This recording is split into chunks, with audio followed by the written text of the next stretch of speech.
Thank you so much, everyone, for welcoming me, and Melinda and Lynn. I've known Melinda. I met Melinda at the very first focusing summer school in 2006. The only person I knew at the summer school was Kevin McKevenue. I'd been working with him by phone, oh my goodness, back in the dark ages, by phone for a couple of years, and got to go to this extraordinary event that Melinda, most significantly Melinda, had organized. There were 120 people at the first summer school. And it was the first time in my life that I felt that I was part of a community, even though I didn't know anybody there.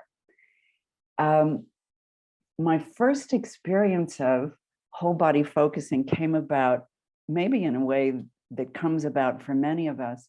At the time, in the early 2000s, I was working as an Alexander Technique teacher and was collaborating with an osteopath. We had some shared clients together, and I was also one of his clients. And one day he stood in front of me. He had a very strange sense of personal space. He stood right squarely in front of me, close to me, with his arms down by his side.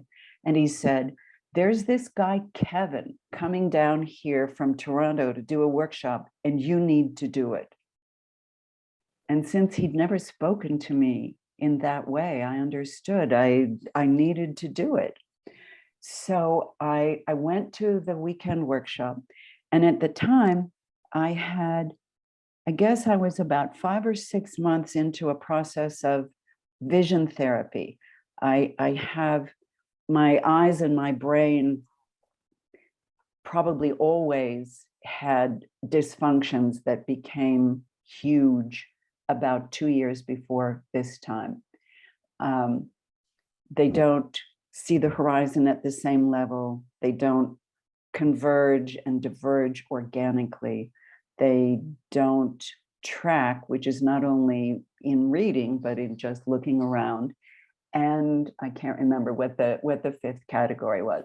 Anyway, I'd been going to vision therapy 2 or 3 times a week and was beginning to learn how much more dysfunctional my vision was than I'd even realized when the testing was first done.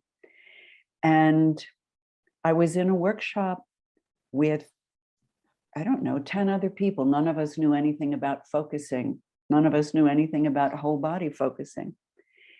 Anyway, in the afternoon, after lunch, we went outside. It was a beautiful day out in the country. And we did the approach exercise, which you and a partner, and I was familiar with the man who was my partner in that activity, but we didn't know anything about each other. So he was standing at a distance from me. And the idea, in order to get an experience of felt sensing, was invite your partner to start walking towards you. And if at some time you feel something within you, you can stop him. Well, he was walking towards me and everything was fine. The sky was blue. There weren't any clouds. There were massive trees. It was gorgeous. He was coming and walking, and we're both smiling at each other because this was a lovely activity together to be doing outside. And he got about, I would say, 1.5 meters away from me, maybe 4+ feet from me. And all of a sudden I had to stop him. There was a in my body. Well, that was curious. So we both waited, and I gestured him to continue. And he came a bit forward, and I had to stop him again because there was that inside me. And we waited, sort of smiling goofily at each other because we didn't understand what was going on. And when I felt ready, I gestured for him to come close to me, to come towards me. And as he came within this distance, the sky and the trees and the house, everything came at me at the same time. And it was in that moment that I understood this is how my brain is seeing most of the time. And no wonder I'm exhausted most of the time, because I'm having to work so hard to compensate for that, work so hard not to see, not to experience the world in this way. So that was a weekend workshop. I went into this studio teaching Alexander technique on Monday morning. And at that time, everyone who came to me had been with me for 2 or 3 years. So we knew each other. We had deep relationships. And I knew that I didn't know what I was going to do, but I couldn't possibly do and proceed the way I always had before. And it was the most amazing thing. With each client, it was like popcorn, what had happened to them. The ones who came to me because they had musculoskeletal issues discovered new ways of moving and new ways of experiencing their physical bodies. And the others who came understanding the mind-body experiencing of Alexander technique were discovering things in themselves and sharing those things with me that they never had before. It was astonishing for all of us. We recognized that. Many years later, I was at one of the international congresses giving, I had a 45-minute offering of whole body focusing. And on that day, that particular day, there was a group of PhD psychology students from a college in the San Francisco Bay Area who had come to the international and were participating in various sessions. I had 2 of them in my session. So I gave an attunement, experiential, and after the attunement, one of them raised her hands and said, this is all very nice. This is very interesting. But most of our clients are people who do not have homes, people who are living on the streets, and they need to have very concrete information offered to them. Okay. But they continued and we participated and we had our 45-minute session. And 2 days later, I sent an email to everyone asking, I'm just curious, how is this living in you? And one of them responded like within 37 seconds to say she had just had a session with one of her clients, a woman who was sitting with her legs crossed and her body tightly wound up and crunched down in her usual way, her breathing very high and short. And the therapist didn't say anything, didn't use any of the language that I'd offered in the whole body focusing session. But in the course of her session with the client uncrossed her legs, gradually began sitting more upright. Her breathing became expansive and whole. And the therapist said something changed in the therapist-client relationship that had never happened before. And this was, I don't remember how many years after my own first experience with Kevin. Oh, about 12.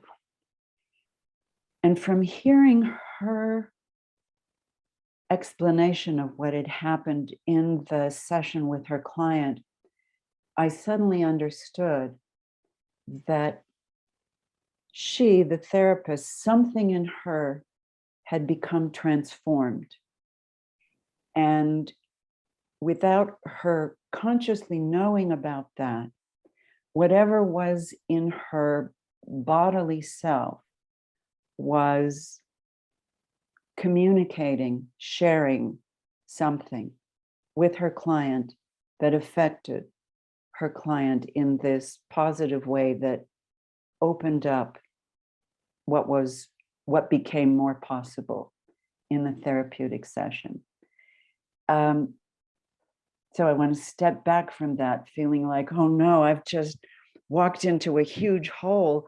All of these wonderful people who are helpers gathering here today, I don't want them.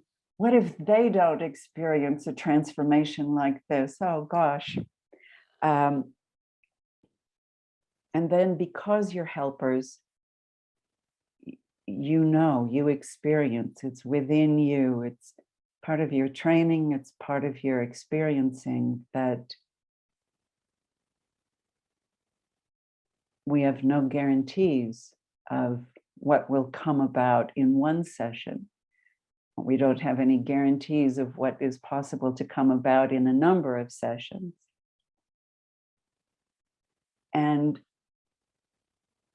whole body focusing, my practice of whole body focusing, has just metaphorically tapped me on the shoulder to bring me more fully into my bodily self. So I wonder, before, what I'd like to do is to offer an attunement, a meditation, however you choose to think about it or to name it. But before that, I wonder if anyone has any questions or comments, observations you'd like to offer. And somebody else will look at the screen to see if there are hands raised that I'm missing.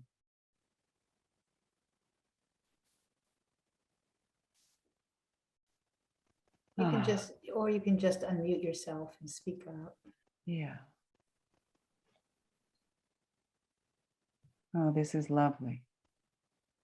And the lovely that I'm experiencing is the presence and the wholeness of this entire group here together. And I'd like to invite you to, however it is that you're sitting, I'd like to invite you to place your feet on the floor. And I'm going to set my timer just so I can keep track of things in a different way. My stopwatch. Yeah. So here we are together, each of us having an intention not only of placing our feet on the floor, but offering an invitation to ourselves to let our feet meet the floor.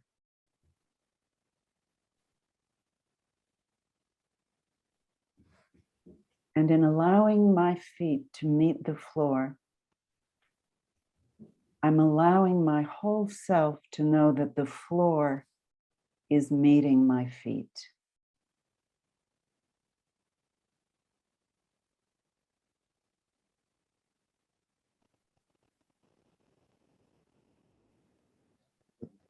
And if each of us was just skeleton person, no muscles, ligaments, or tendons, soft tissue, I'd like to invite you to begin sensing that support comes from the ground up into us. Support coming from the ground up into my feet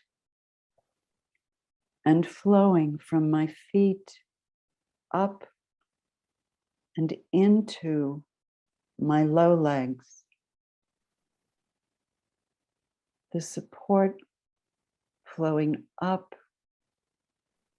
and up and up, coming to the curve at that place we call knee.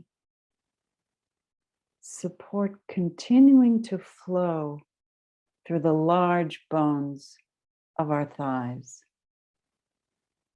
That support flowing up and up and up, arriving into the structure of my pelvis, which is connected with the structures of my spine. And that support from the ground continues flowing up my spine, coming up into each bony chunk of vertebra, like a fire brigade, delivering support up to the next, support up to the next, continuing up. And when this support arrives in the area of our ribs, something about that support gives more freedom to move to the whole structure of the ribs, so that the exquisite dance that ribs and lungs do can continue in its own free way. And as that dance continues, the support from the ground up through my bony structure continues up and up, up into the area of throat and neck. Support continuing up into this magnificent dome of our skull.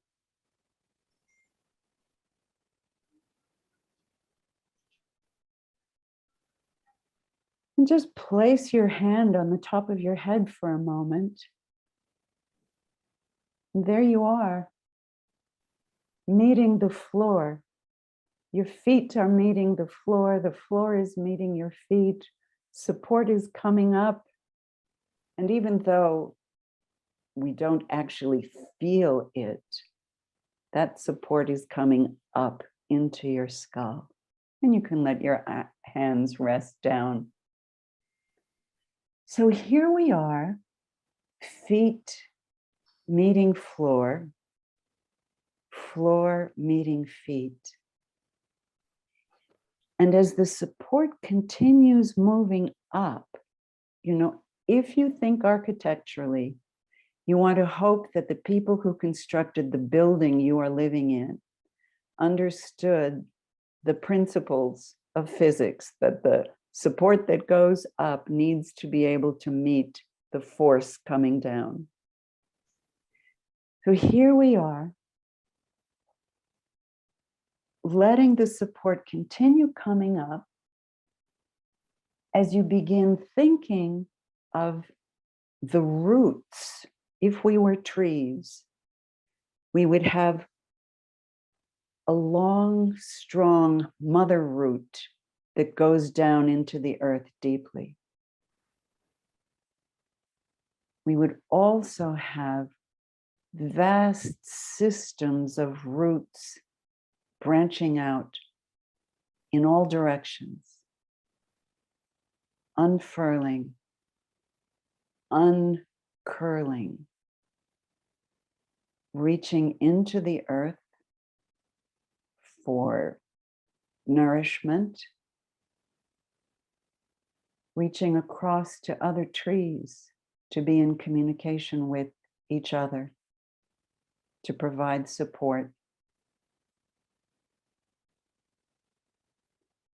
Now, if in addition to my root system going down into the ground, I had roots coming off my back body, uncurling into the space behind me, from the back of my head, tendrils of my root system extending into the space behind me, from the back of my neck, my root system unfurling, uncurling into the space behind me, from the sides of my shoulders, extending, coming down my back, the area of my shoulder blades, those wings, the roots continuing to allow themselves to extend behind me, into the space behind me. Coming down my back body, below my belt line, extending. My root systems are very strong. They can reach through the chair that I'm sitting on, reaching behind me, coming down my buttocks, the backs of my thighs, moving down and down, the backs of my knees, my root system extending back, coming down my low legs and down to the area that we call ankles, however it's called in your language. Coming down to my feet, hello feet. My back body extending its sensing mechanisms into the space behind me. And I can let my root systems come in the front of my body, my forehead, extending forward, coming down to the sockets of my eyes, my cheeks, my chin, under my chin, my throat, my root system sensing itself forward from my throat, my upper chest, the ribs in front of my body, my breasts, my stomach, coming down, my belly. Here I am now, me, here, now, supported from the ground and sensing into the space that surrounds me. Top of my head, front of me, behind me, my feet, the root system below the ground. Me, here, now, like a vast satellite dish that is receiving and sending.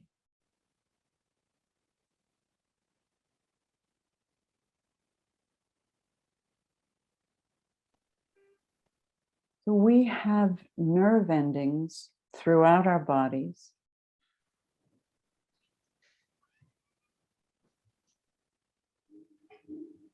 And we can invite them to continue awakening into the space around me so that I can experience the support that comes from this space around me. Me, here, now. Present to myself just the way I am.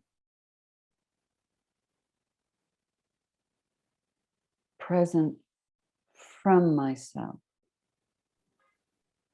just the way I am.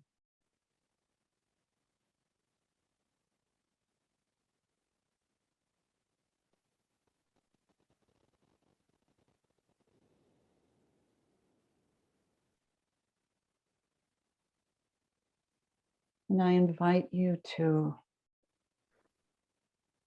allow this direct experiencing of your bodily self to continue.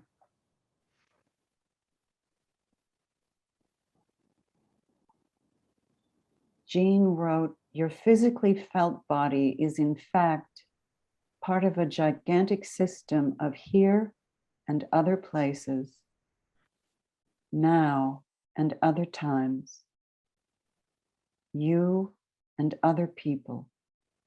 In fact, the whole universe. This sense of being bodily alive in a vast system is the body as it is felt from inside.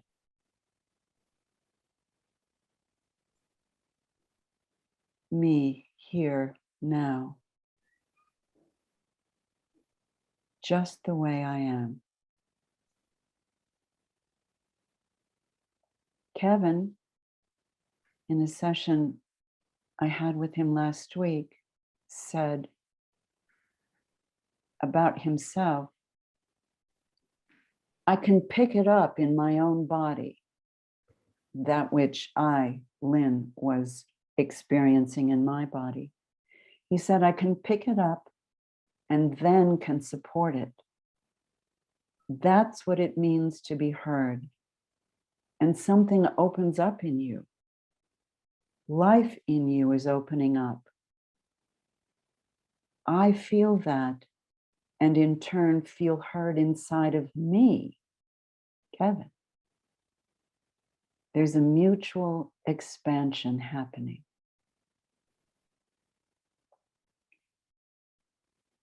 So as we move into breakouts of 3 people, except for those of you who need to dash off, when you're together in your trio, and I like using the musical term rather than the psychological term, because in a musical trio, everyone is listening to and responding to and with everyone else. So as you're in your breakout, I invite you to listen. I always do this, and I realized I have a dear focusing partner in Japan who doesn't have a cultural context for what this gesture means. I invite you to listen from the vastness of your big satellite dish, receiving. And when you speak, speaking from there. To play with that, and to play with the direct experiencing of me here, now, just the way I am.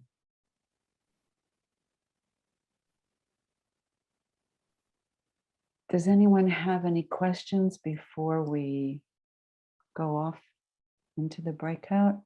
Just unmute yourself if you do. questions or comments or whatever is there for you. Right. Thank you, Lynn.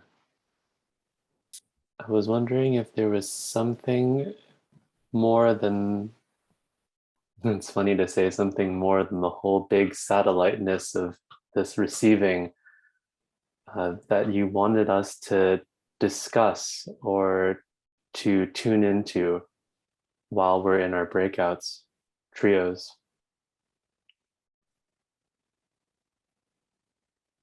I'm thinking.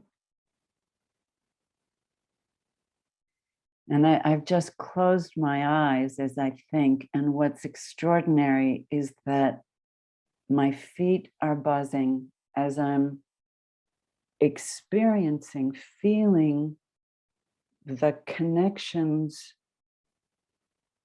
of all of us here. And that is giving me support and maybe also, I would say, some confidence to respond to you, Jonathan.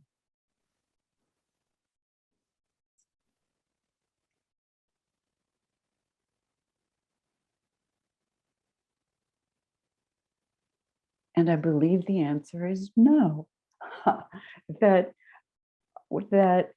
the only thing, the all thing that I would like you to directly experience, each of you and the three of you together, is how is it for me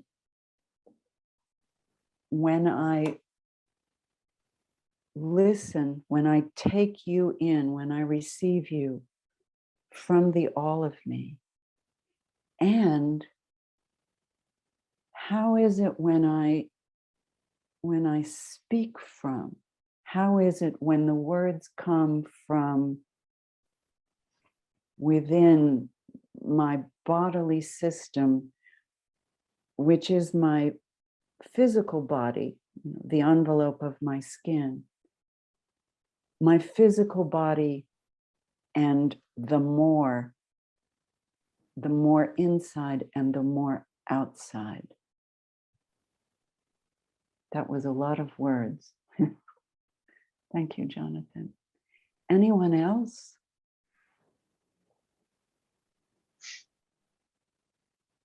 Elizabeth. Lynn, a couple minutes ago, you told us something that Kevin said the other day, and it started with, I can pick it up in my own body, and then I can support it in you. And then there was a second part, and then after that, you said there's a mutual expansion happening. Can you remind me, because I was so excited to hear it, I couldn't catch it all. Right. I can Right. pick it up in my own body, and then I can support it in you. And what was the next part? That's what it means to be heard. Thank you. And then something else opens Right. in you, the Yes. one who is being heard. Life Right. life in you is opening up. I, Kevin, the so-called listener, I feel that. And in turn, I feel heard inside of me. Right. And that is the mutual expansion happening. Wow. Thank you, thank you, thank you. Thank you. Oh, I'm so glad you asked to have that repeated so that we could really take it in more. So much about being an us and the listening and speaking as a mutual process.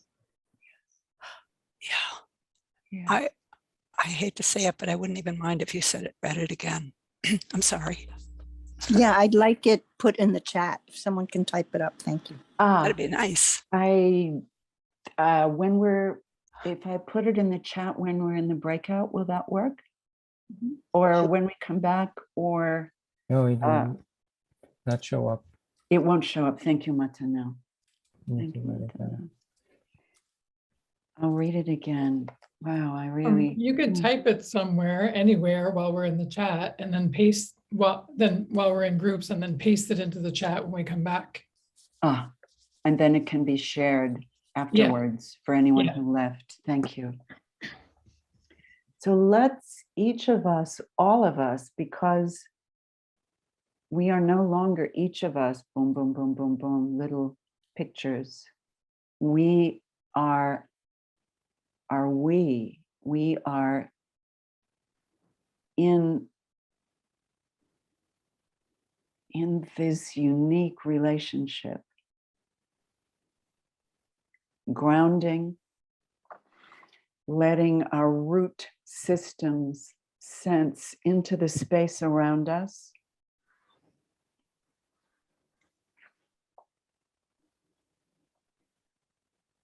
Kevin speaking. I can pick it up, that which I, Lynn, was feeling within me. I can pick it up and then can support it. That's what it means to be heard. And something opens up in you when you are heard. Life in you is opening up. I, Kevin, feel that, and in turn, feel heard inside of me. There's a mutual expansion happening.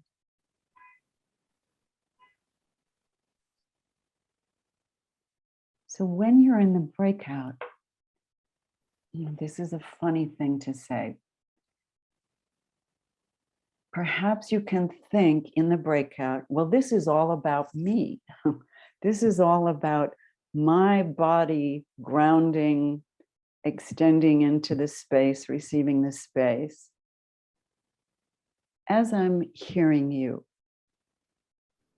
and when I speak, this is also about me, grounding. I like to say grounding, it's active, it's ongoing, not merely grounded. Grounding, presencing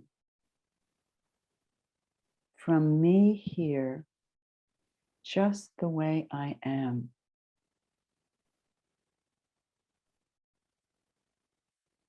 My feet are buzzing, my legs are buzzing.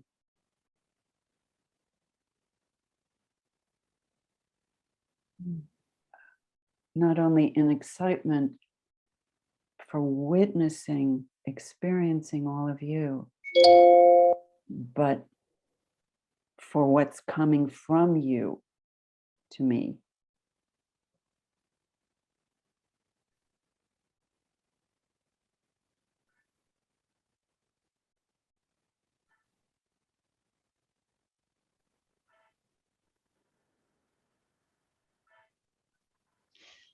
I have the image not only of the roots of the tree, but also the mycelium. I don't know if you've seen that fantastic fungi documentary, but we're like this system is the communication system of the earth, and all of us individually are part of this system. I'll And- read Jean again. Mm. Your physically felt body is in fact part of a gigantic system of here and other places, now and other times. You and other people, in fact, the whole universe. This sense of being bodily alive in a vast system is the body as it is felt from inside. It would be wonderful if you could put that in the chat too, Lynn. That's such a beautiful quote. Okay. Yes, Steph. I will. It's a whole different way of listening and speaking and being when we are in contact with that connectedness, and it isn't so much about the content. The content is very important as a signal, as a communicator, but it's so much deeper than the content. So in the breakout rooms, I think that whatever you're talking about, it's more about what you're talking from. It's exactly that, Lynn. Thank you so much. In whole body focusing, those of you who've worked with Kevin, you can let me know if I'm going off someplace. It's not that we never reflect what the speaker has just said. It's that Kevin says, and he said this many times, which is the only reason I can remember it. And this is a visual, so please watch me. He says, I don't know what I'm going to say, but my body does. And that, I remember in the beginning when I was an early focuser, listening by telephone, I wrote down everything the other person said because I was so thinking it was important to be able to say back what they said, and maybe I would miss it. And my sense of whole body focusing is that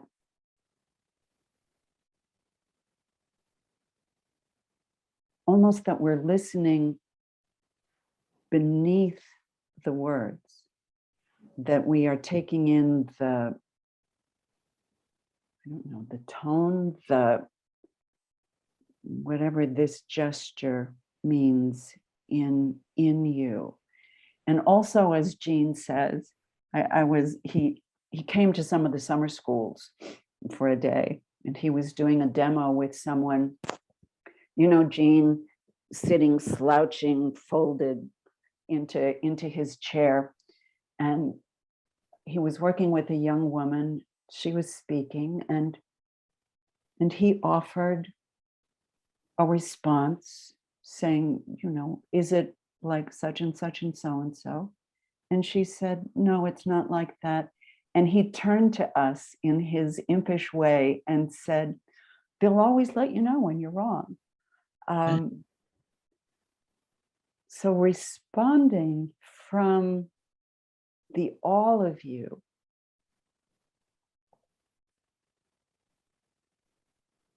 see what it's like, experience what it's like, play with it. Since we're not in therapy sessions right now, where those of you who are therapists, other kinds of helpers you've got probably objectives that are different from being in a focusing partnership. So here you've got the freedom to let it be all about me. It's all about me right now. How I'm taking in and experiencing whatever I'm taking in and experiencing, and how I'm expressing whatever I'm experiencing and taking in.